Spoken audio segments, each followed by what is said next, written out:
thrilled to have a guy from our military on, retired Navy, Captain Jason Burke. Thank you so much for being here. My pleasure. We're going to set this up about what you've done for our country. 26 years in the Navy, and you have founded a group called Kids of America's Heroes.org, trying to help kids of military moms and dads put their lives together as their folks are serving.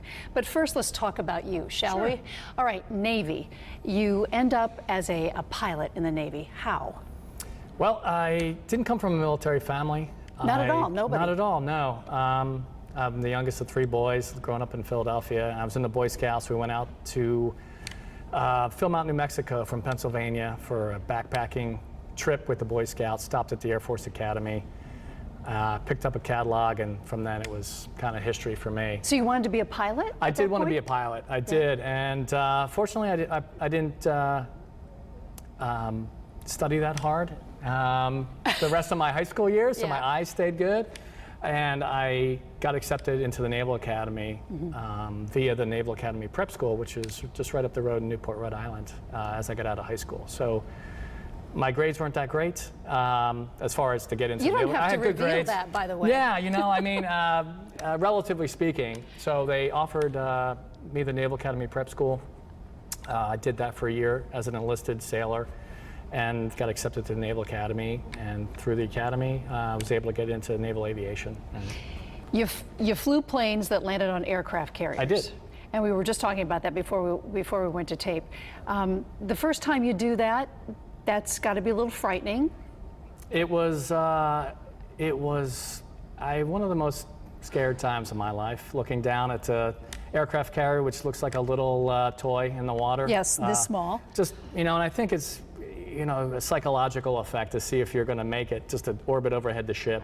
And then the boss, which is, you know, in the tower of the ship, calls you down, and off to the races after that. But once you do it, it's like being at a amusement ride where you feel like, wow, it's a rush, adrenaline rush, and I loved it. Let's look at some pictures of you, and you can describe what we're seeing here. You served many missions. This was where? So this was after my flying days were over with the Navy, and as you know, we've been at war since 2001. This was 2008, Afghanistan, where the Army was using folks from the Navy like myself and the Air Force to supplement teams to do. This was a provincial reconstruction team that supported good government and quality assurance on projects that we were supporting. You're with children there? Yeah, these were Coochie kids. They were really nomad kids that lived in a village about 4 or 5 kilometers, or 4 miles from where our FOB, it's called Forward Operating Base, was. So we were out checking out a project, and as you pull in, they know you're Americans because you're in these armored Humvees, and we'd bring candy and books, and we'd take supplies and give them to the kids. And how did they receive you? Pretty well, for the most part. We had most of the villages that we'd drive through, the kids would be out waving and giving us support. You would know you were in a bad area if that wasn't happening. You might be out there, a kid giving you a less than a wave, a one-finger wave to you while you're out there. Then you knew, like, hey, this could be a problem area for us, where Taliban were. What kind of, this is on the aircraft carrier, is it? This was, I was a flight student in this picture. Okay, so we're Beeville, going way Texas. back. Way back. I had a lot less gray hair, probably no gray hair there. Some cool, out-of-style Did you fancy wayfarers. yourself as a Top Gun kind of guy? No, I think the Navy, especially aviation, teaches you that professionals embrace scrutiny. So there's a bravado there. However, it couldn't be, you couldn't be like the movie Top Gun, where your call sign was Viper or Maverick. You would, you would be called Flounder, or, So that's all something. Hollywood. That's all Hollywood. Yeah, you don't give your own call sign, and there's always, you have the mantra of, like, there's always somebody better than you. So you're humble in what you do. And this? This was in my change of command from Meridian, Mississippi, where I was leaving my squadron and going off to my next tour of duty. How did the Navy change your life?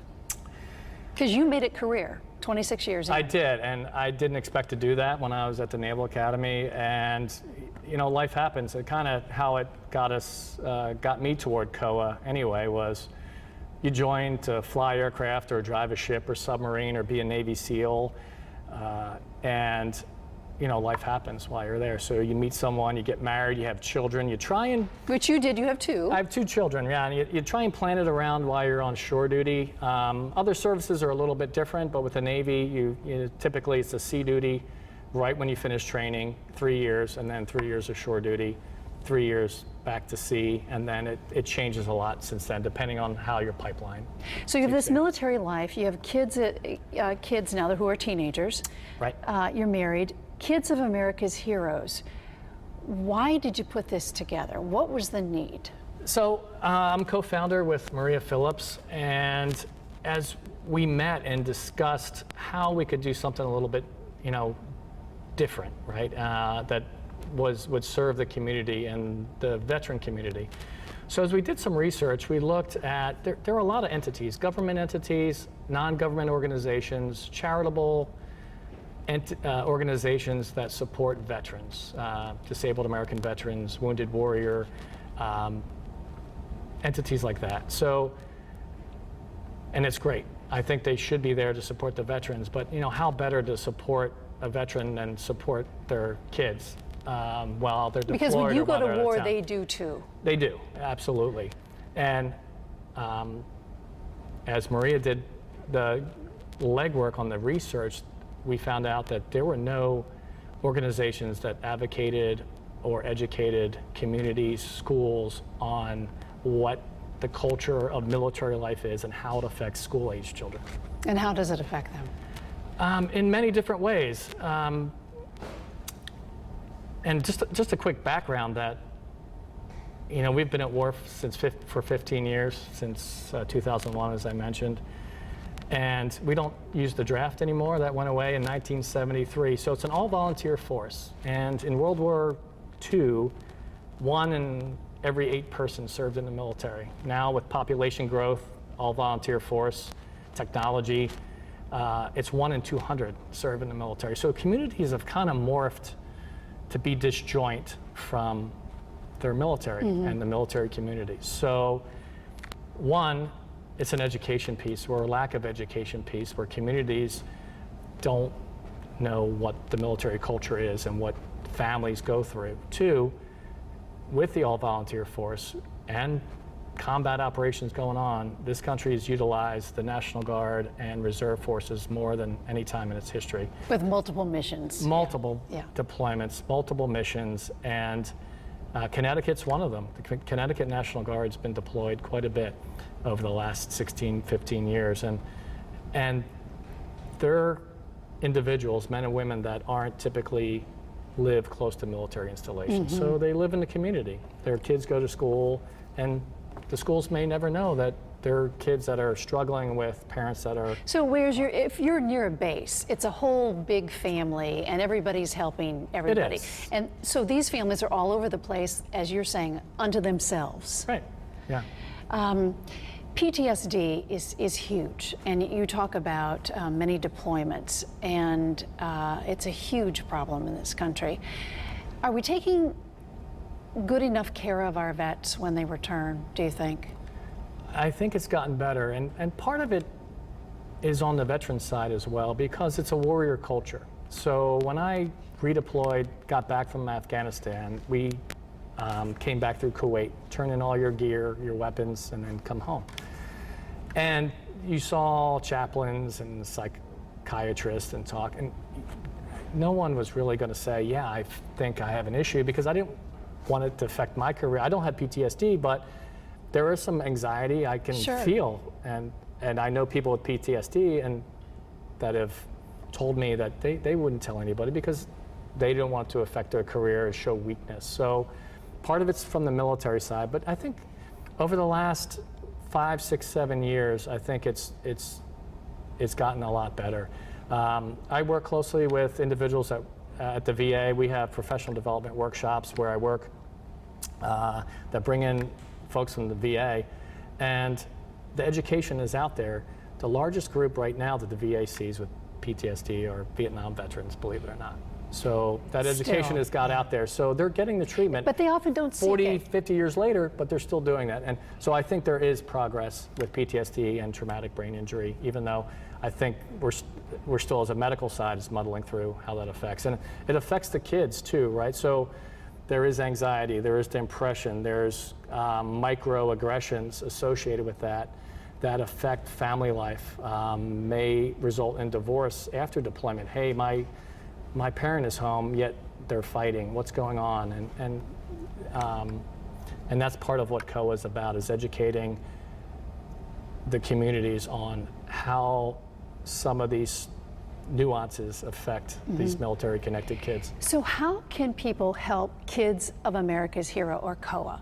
How can they help you help military families? So what we'd like to do, and what our mission is... Because it's 10 months old, right? It's brand new. It's fledgling, yeah. right? So the key thing is donations, right? To support grants, scholarships on the surface.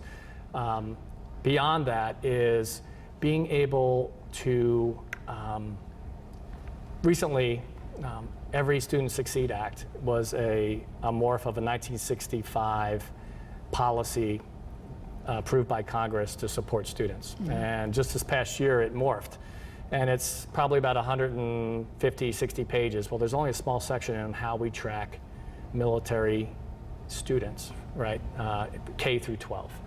And I think they're on the right path, as far as, meaning they as the US government, is to track grades, graduation rates, demographics, a demographic tracking system, but it's only for active duty, right?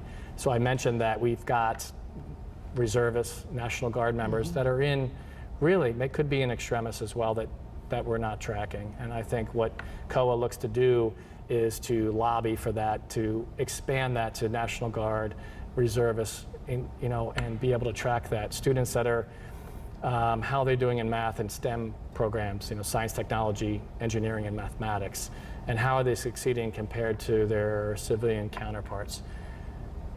Colleges with nursing programs have training to their students on individuals that come in from the VA to teach nursing school students in the college level what they're going to see from veterans, from World War II eras up through Gulf War syndrome, Agent Orange from Vietnam, what they're going to see and what's different than what civilian counterparts, and being able to ask those veterans. And I submit that it's no different what we should be doing on the education piece. These students are different. They've had different life experiences, even though they're the same age, K through 12, their life experiences have been different. Even though they haven't deployed, they've been dealing with anticipatory grief. Is my mom, is my dad coming home? Are they going to get killed? I didn't hear from them this week. What happened? So they're dealing with that, and it has a psychological, neuropsychological effect. I'm not a doctor or a psychiatrist, but I know from personal experiences that kids will act out, hold resentment on those items. What was the one thing that pulled you to set this up as a co-founder? Was there some one thing? Maria and I, she was a great catalyst for getting this going. And her unique background was her father was a navigator during World War II in the Army Air Corps. My side of that is, as a parent that deployed multiple times with kids, I saw it from that side of it. She saw it from the child side of it. I saw it from the parent side of it that deployed. And I think that was really, once we determined that there wasn't a lot of help for determining, there's 2 million children out there that are... That's a staggering number, 2 million that are in the shadow of war, you say. Yeah, and those kids, and you don't have to necessarily be deployed. Every 3 years, as I mentioned, you move. So my oldest, in 5th grade, was inconsolable for weeks that she left her friends and moved to a new place where she didn't know anybody. Fortunately, she's an extrovert, but there are many kids that don't feel like they fit in. They move to a new area. They didn't want to leave in the first place, but they're made to move. And The flip side of that is I did a tour in DC where my oldest was entering high school. I owned a house in 2008 with the housing market, as you know, in 2008 took a tumble in Rhode Island, and it's not cheap living up this way. So I decided to be the military calls it a geographical bachelor, and many more senior folks that have spent time in the military will do that. I lived in DC for 2 years while my family was still in Rhode Island, so they keep the kids in the same school and keep kind of a grounded, although I should have been deployed. I mean, I was gone for 2 years. I'd come home about every other weekend if I wasn't traveling, and that affected my kids as well, no doubt, especially with them in high school. What does it mean to serve the country? You did it for 26 years. That's a great question. Good, bad, and indifferent. All the same. I would say Afghanistan was horribly wonderful, just a unique place, but just terrible things. I felt a great camaraderie with my fellow squadron mates and folks that I served with, and not just Navy, Army, Air Force, Coast Guard, Marine Corps. I was in a joint command with Marines as well, and I love them. You have a bracelet on. The Yeah. bracelet is what? Can you take it off just a second? Sure. Yeah. All right, I don't know if we can get a shot of this or not, but just read what it says.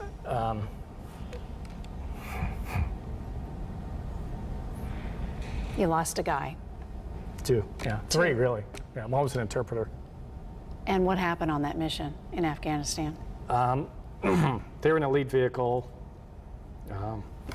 and they ran over improvised explosive device and were killed. And were you there? I was not, but I was with I was back at the FOB when the phone call came in, and just dealing with the parents and family. Which is why you set this up. Yes. Which is why. Sorry. No, it's real life. Which is why you set this up, because somebody had to deal with the spouse back home and the children back home, Right. and these guys were lost fighting for our country. Correct. Yeah. Again, I'm going to ask you, what's the best thing we can do to help you help others? Really, just getting the word out and getting, as you said, we're a fledgling entity, and raising funds for us to train subject matter experts, to train communities, specifically school districts, school leaders, school staff, and faculty, and be able to set up a demographic tracking system. Just checking a box that you're in the military is not going to serve any purpose unless the folks that know what that means when that happens, and potential for some agita with students that are attending their schools. Captain Jason Burke, thank you for serving our country, and thank you for setting up Kids of America's Heroes. Thank you so much for your time, and I appreciate you having me.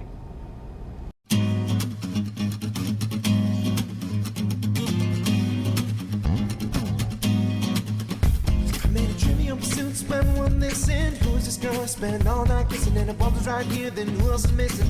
Got a little sidetracked, if I'm a wishing to find the keys to the door, but it's also a metaphor. Need to keep locked in the grocery store of my mind, just to save time. Skip right ahead to the last ride. The harder we look, the less we can see. Don't you know that you need me?